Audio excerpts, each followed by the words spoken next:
Hi, I'm Jen, and this is Finn. He's going to be my helper today. We're here from Creature Cove, and we're going to do a video on how to get your baby hognose all set up. Okay, so like I said, in today's video, we're going to go through you step-by-step, detailed instructions of how to get your hognose set up and ready to go. We are going to go through heating and humidity and lighting and substrate and decorations. We're gonna go through all that, and Finn's gonna help me out here. How old are you, Finn? 8. Do you like hognose snakes? Yes. What's your favorite thing about them? That how they move like an inchworm. They do move like an inchworm. Okay, so this is specifically for baby hognoses, and this is what we do. We're not saying this is what everybody does or exactly what you should do. This is what we do and what works for us. So we start with a 5-gallon aquarium tank. This one happens to be made for reptiles. It's got a latch on the top. You can unlatch it. You can take the screen off. And then it has little holes that you can put your wires and your cords through for your heating elements or whatever else you need to poke up through there. And they're so tiny, nothing can get out of there. So we start with that, and of course there's other things you can use. People use tubs, and they say you could use a plastic shoebox. First things first, when you get your tank or whatever you decide to use, you're gonna want a thermostat. We always use the ReptiTemp digital thermostat from ZooMed. It works great.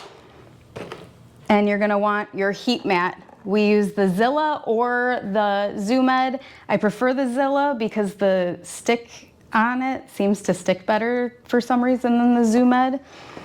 And so you're gonna want one, obviously, that matches the size of your tank, and it'll say on the boxes what size goes to what gallon.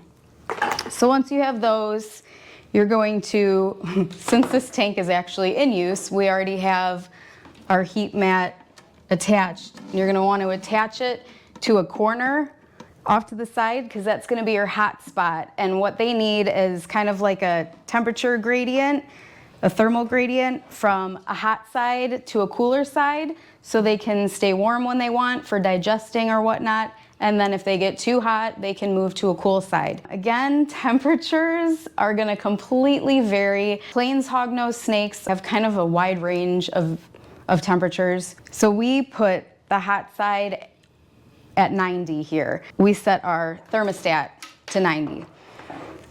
After you stick your heat mat on to the outside of the tank, you want it on the outside bottom, then you're gonna take your probe that comes attached to your thermostat, and it comes with a suction cup to stick on, but the suction cups never work. They get under them and they pop up, and they don't hold the probe nice and close to the mat.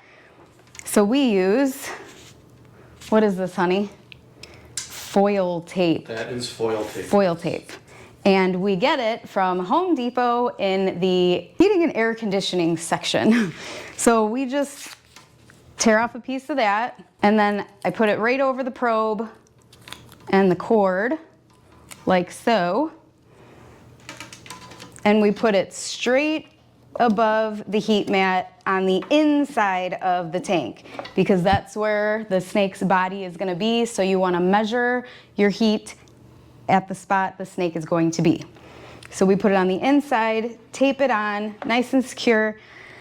Your next thing you're gonna wanna get yourself is a heat gun because you cannot trust anything mechanical ever. So I wanna show you actually right now, if you try to run a heat mat without a thermostat controlling it, it is already, I've only had it plugged in for about right before we started this video, so like 2 minutes, and it's already, whoops, at 99. So we're already at 99 degrees and 99.5. Too hot. So once you have your probe taped in there, then you're just gonna plug your heat mat straight into the spot on the thermostat and you're gonna set your thermostat. Like I said, we set ours on our hot side to 90. 90 works for us. Once you have all of your heating situated and ready, you can move on to substrate. Oh, I should mention, you can also use above the tank lighting, you can use like a halogen bulb or an electronic heat emitter. Again, this or a combination of both. Again, this is what works for us. Okay, substrate. Finn, the substrate, sir.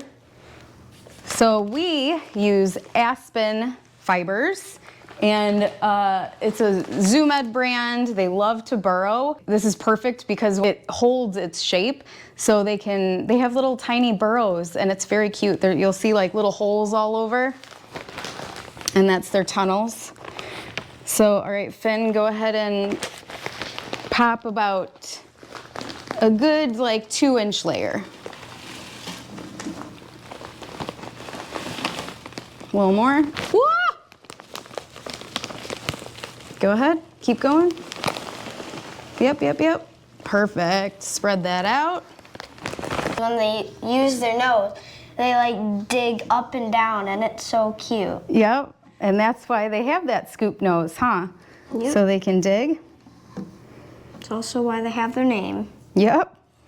All right, substrate, good to go. Again, ton of other things you can use. We use aspen shavings. Now let's move on to decorations. Finn, what should we put in? Well, first, actually, let me go through what we can use. Don't even have to use anything expensive. They love paper towel tubes, toilet paper tubes, but a few things that are essential are hides. You want at least 2 hides, one over the hot spot and one on the cool side, because they do like to feel confined, comforted. So you're gonna want 2 hides that are a good size for your hog nose. You don't want a huge hide for a baby hog nose. So go ahead and grab those hides, sir. For hides, we use these small plastic ones. They work really well, and they were the smallest I could find, honestly. But again, you could use anything you find. A Tupperware with a hole cut in it, just burn around the hole with like a lighter so that you don't have any sharp edges. These guys seem to be perfect. They use them, they like them. Pop them in, one on the hot side, one on the cool side. You could also, like I found these amazingly gigantic succulent plants. They're fake, they're from Hobby Lobby. You can use anything like this to dollar store foliage, just Fake flowers, fake plants. Just wash them in, we use Dawn dish soap and warm water before you put them in. Soap. Rinse them well. You could use vines, anything. So we also, essential, what's that, Finn? water carrier thingamajig. A water bowl. You need a water bowl. We use one big enough for them to fit their little bodies in case, for shedding, they need some moisture. Bam, water bowl. Plop it in. Perfect spot. Water brings up moisture. Their humidity level, anywhere from 30% to 50%. In the winter here in Illinois, in our normal section of the house, it gets down to like 15% humidity, which is pretty low, maybe even lower than that. So in that case, Finn, what do we need? Humidity hide. A humidity hide. And what do we put in here? Humidity. What makes it humid in here? Water. Water and? Boom. Sphagnum moss. So all we do for that, we grab a bag of sphagnum moss, sphagnum moss, and you soak it in warm water, and then you stick it in, again, something cheap we found and works well is a little Tupperware. It's just a tiny Tupperware. They like it because it's a good size, nice and small. We cut a little hole with a box cutter. We burned the edges so they're nice and not sharp. And then this I like to put on the hot side also so that it stays warm and creates more humidity. So that will plop in, scoot stuff over a little bit. I would. Perfect. What else do we need, Finn? I think we're done with our absolute essentials. We got our water, our humidity, our hots and cold sides. So now we just need to fill it with stuff. Finn, what would you like to put in this tank? A stick. A stick? Why do you want a stick in there? Because they love to climb, and every time they do climb, they always stay up there, and then they just chill. Yes. So contrary to popular belief, these guys will climb. I don't, maybe it's just when they're young and because they seem to move around a lot, but ours, if we offer them high places, they will climb, and they seem to love doing it. And it's hilarious to watch because they're not very agile, so they're constantly like slipping off of sticks, and it's so funny. All right, pop it in. Oh, Finn. It's big. I know. There you go. Perfect. So we got that. What else do you want to put in here?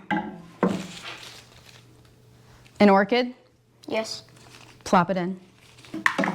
Another thing they like is a lot of clutter. It helps them feel, snakes like feeling secure. They like feeling confined, which is why it's okay to have, why it's actually better to have them in a smaller cage, especially when they're young. Anything else you want to plop in there? Another climbing vine. Let's do it.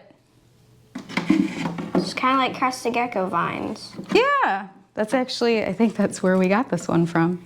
Mom, I think the last thing we need to is add the water. Perfect, let's do it. We just use our regular, we have well water here.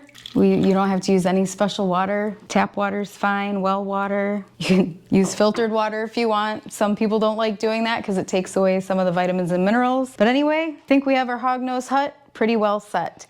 Again, this is just what we do. This is what works for us and our family. They seem to be happy and healthy. They eat, they interact with us, and we like watching them in these. And this is just specifically for the plains hognose snakes. I know there are other types of hognoses. There's the tricolored and the Mexican. We are just Western or plains hognose snakes, so these are their parameters. I think we're done. Should we grab Lotus and put her back in her home?